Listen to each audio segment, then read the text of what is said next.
नमस्कार शेतकरी मित्रांनो, आपल्या बागामध्ये भरपूर प्रमाणावर जर गवत झाला असेल तर या कटर मशीनच्या सहाय्याने तुम्ही हे गवत कापून तुम्ही आपली बाग स्वच्छ करू शकता। मित्रांनो बघा इकडे किती गचपण झालेला आहे मित्रांनो या बागामध्ये।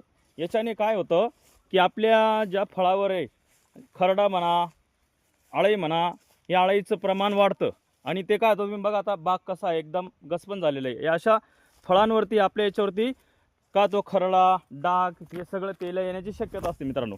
तर मित्रांनो त्यानंतर मी बागेमध्ये जिथं कटर मारला आहे ते हे बघा किती मस्त क्लीन झालेला आहे बाग।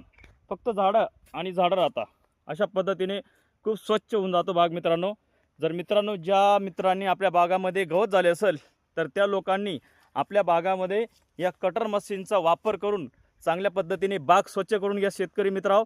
कारण की अशा अवस्थेमध्ये आपल्या बागेवरती खरड्या किंवा डाग, अळई, ही पांढरी माशी, सोंड अळई किंवा पाकोळी ही येण्याची शक्यता असते। आता पावसाळा चालू झाला आहे मित्रांनो, ज्या कोणी शेतकरी बांधवांनी आपल्या बागेमध्ये कटर मशीन मारलं नसेल त्यांनी मारून घ्या। जय जवान, जय किसान, जय स्वाभिमानी, जय महाराष्ट्र।